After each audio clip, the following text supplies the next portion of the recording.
청년들이 주택 청약 이제 많이들 가입하고 납부하잖아요. 네. 저도 가입했고 이 제도 관련해서 청년 주택 드림 청약 통장이 새롭게 출시했습니다.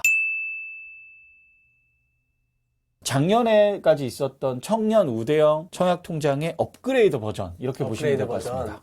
예, 어떤 게 업그레이드 됐나 예. 봤더니요. 우선은 가입 요건이 완화됐습니다. 연소득이 3,600만 원에서 5천만 원으로 상향된 거죠. 1,400만 원이. 네, 맞습니다. 이 부분이 굉장히 문제가 많았습니다. 예. 가입은 하고 싶지만 가입 조건이 너무 까다롭다 이런 얘기가 급여가 있어요. 3,600을 넘으면 가입을 할 수 없으니까. 네, 맞습니다. 두 번째, 이것도 굉장히 강력한 제약이었는데요. 무주택 세대주여야 했습니다. 세대주라면 주택은 없는데 그 집의 주인으로 등본에 올라간 사람. 일반적으로 독립하지 않은 청년들은 대부분 세대원이죠. 저도 그랬죠. 저도 그랬고요. 네. 부모님들이 대부분 세대주를 하고 계시니까 이 부분을 어떻게 바꿨냐면요. 동일하게 무주택 요건은 지키셔야 됩니다. 하지만 만 19세에서 만 34세 청년이 세대원이어도 가능해졌습니다. 네, 이제 부모님과 함께 살아도. 네, 부모님과 함께 살아도 주택만 없으면. 맞습니다. 주택만 없고 나이가 소득 요건만 부합된다면 가입이 가능하게 됐습니다. 네, 훨씬 넓어졌어요. 주택드림 청약통장의 또 다른 요건들을 보면 일단 월납입 한도가 증액이 됐습니다. 예. 원래는 50만 원 정도였는데요. 100만 원으로 증액이 되었고요. 2배. 네, 맞습니다. 금리 역시도 4.5%로 상향되었습니다. 기존에는 몇 %였죠? 기존에는 4.3% 정도였습니다. 0.2%가 올랐네요. 네, 상향되었고요. 그럼 이제 여기서 이제 이런 분들이 또 많이 물어보죠. 나는 청년 우대형으로 작년에 가입을 했는데 그럼 저는 어떻게 될까요? 이런 질문들을 많이 합니다. 되냐, 이거죠? 네, 새로 개설 안 하셔도 됩니다. 자동으로 전환된다고 합니다. 자동 전환. 네, IT 강국, 대한민국이죠. 네. 네, 이런 거 잘 될 것 같고요. 네. 그동안 납입했던 금액이나 횟수 모두 인정이 가능합니다.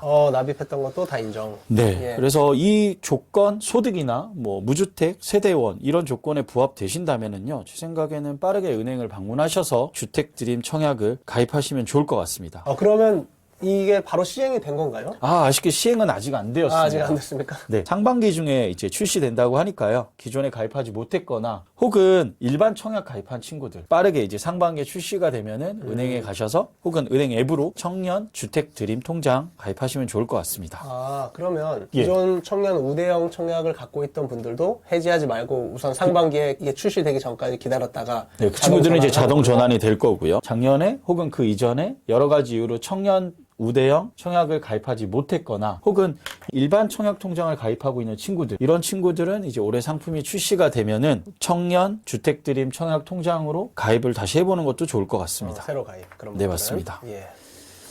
네, 이렇게 좋은 혜택들이 있었는데 또 다른 혜택이 있다고 하던데. 네, 맞습니다.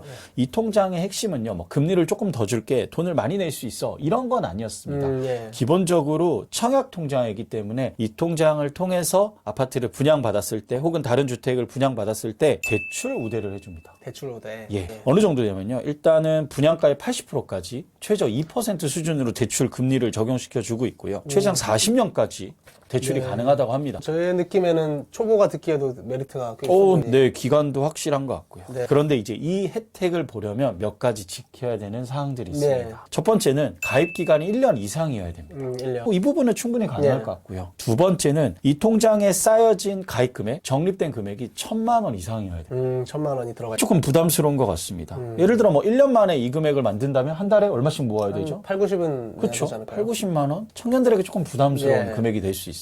제가 만나는 일반적인 청년들의 청약통장의 월 불입액이 대부분 10만 원입니다. 네. 역시도 10만 원을 추천하고 있습니다. 대출. 그런데 이거를 1, 2년 만에 모은다? 청년들에게 좀 부담이 될 수도 예, 있을 것 맞습니다. 같고요. 어떤 친구는 넣을 수 있겠죠. 네, 네. 그렇기 때문에 이제 재무 상담 혹은 재무 설계를 통해서 네. 잘 고려를 하셔야 될 것 같고요. 소득 제한이 있습니다. 미혼이었을 때는 뭐 7천만 원을 넘으면 안 되고요. 7천. 그럼 월 급여 어느 정도일까요? 7천만 원 정도면은 한 달에 한 400만 원 중후반 정도 될 것 중후반, 같습니다. 예. 네. 그리고 이제 기혼한 분들은 연 1억 원의 부부 합산 소득이 넘어가면 안 됩니다. 기혼이라면 청년 주택드림이지만 네. 기혼자, 결혼한, 네, 결혼한 분들도 분들이겠죠. 혜택이 되네요. 그리고 이제 주택 면적은 6억 이하의 이제 전용 면적 85제곱미터 이하 주택만 가능합니다. 6억 이하의 85제곱. 네, 맞습니다. 조금 고민이 될 수 있겠습니다. 저희가 앞서 말했던 특례 대출이 예. 뭐 주택가의 9억 원이었거든요. 네. 근데 이 청년 주택드림 같은 경우에 그게 더 낮아졌습니다. 6억이기 때문에 이 부분도 서울권에서는 또 찾기가 어렵지 않을까 조심스럽게 네. 말을 해보고 싶습니다. 지역을 고려해야 될 것 같아요. 같아요. 네, 맞습니다. 그러니까. 그럼에도 불구하고 네. 내가 소득이나 조건에 해당된다면 가입하는 건 전혀 문제 없어요. 네, 맞습니다. 불이익은 없으니까요.